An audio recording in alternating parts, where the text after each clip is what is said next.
on YouTube, where the past comes alive. Brian's Knife showcasing them vintage pocket knives.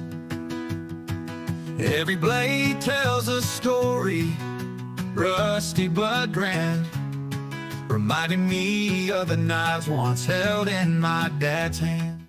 All right, welcome back, everybody, to Brian's Knives. Appreciate you tuning in as always. And today we're going to take a look at a Kershaw knife, and this one is by a request from a subscriber. I had this knife in one of my videos recently. It's kind of in the upper part of the screen, you know, hanging out. And I got an email from the subscriber, and he's like, "Hey, I see that knife. Would you do a video on it?"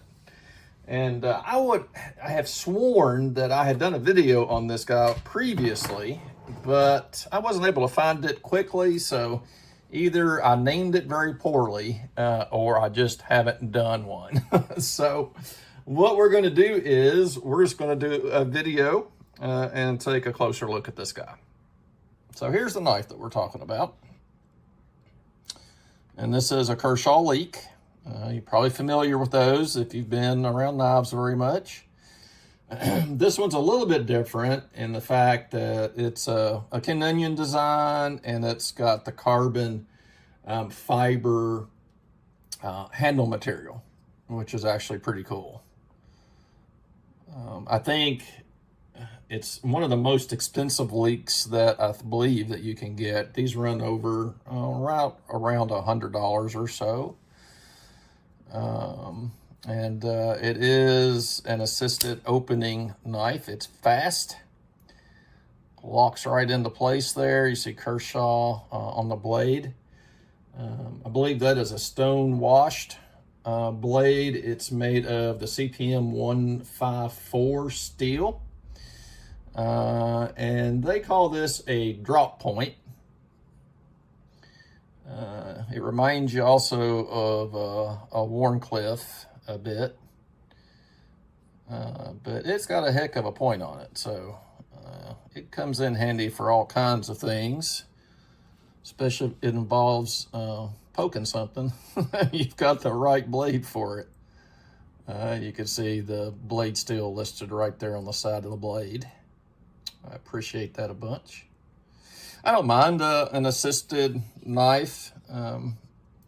You know, it doesn't matter to me too much. I kind of like maybe the non-assist a little bit better just because there's less to break or less to go wrong. And I think that's usually a good thing. But really nice handle material. I like it a lot. It's the only Leek that I own, at least. Nice little pocket clip there as well. Great EDC knife, as long as your hand's not too big. It works fine for me. Generally, I like something just a little bit larger than this is as far as the handle goes. But you know, it's doable, and especially for an EDC knife, it would be fine. It's got a 3-inch long blade on it, which is a good size. Closed length is 4 inches, and then overall length is 7 inches, and it weighs just shy of 2.5 ounces, so not much weight with this knife at all. And got a liner lock right there, so it does take some pressure to close it. Want to see it open again? Ready? There we go. And something else interesting about this guy is it has a safety built into it, and I believe they call this speed safe. Here it is. And all you do is slide that over. And now, when you try to open the knife, you can't. It's locked shut. And some people might like that if they're afraid it's going to open inadvertently in their pocket or something. I mean, honestly, I packed it quite a bit. I've never had an issue with it, but it's a nice feature. If you do want to make use of it, it's right there to be used. So kind of nice. But yeah, it's a great little EDC knife. I like it a bunch. And you know, when I started really kind of getting into collecting, that was one of the first ones I bought. And I'm pretty sure that I picked that particular version up because of a video I saw over on Knife Center's YouTube channel. I don't remember the gentleman's name that does a lot of those, but he basically said, you know, in his view, that was the best leek that Kershaw made. And so I went ahead and picked that one up, even though it was quite a bit more expensive than the other ones. So these are available right on the Amazon site, and just about any you know, online knife dealer is going to have these.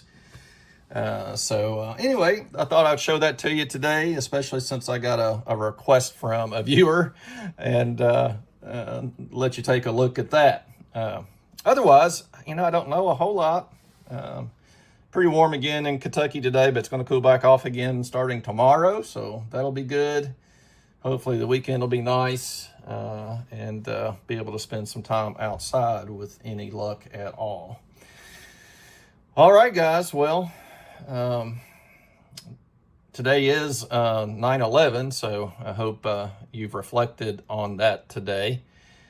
So many people perished in that terrible attack on the World Trade Center. Many families lost loved ones. And many first responders literally risked their own lives to do their jobs on scene there. And so I'm certainly grateful for all of those people, and I know you are as well. Yeah, something good to reflect on today. All right, well, you hang in there and leave me a comment, shoot me an email. Love hearing from you guys. And until next time, God bless each one of you. I'll see you in the next video. See ya.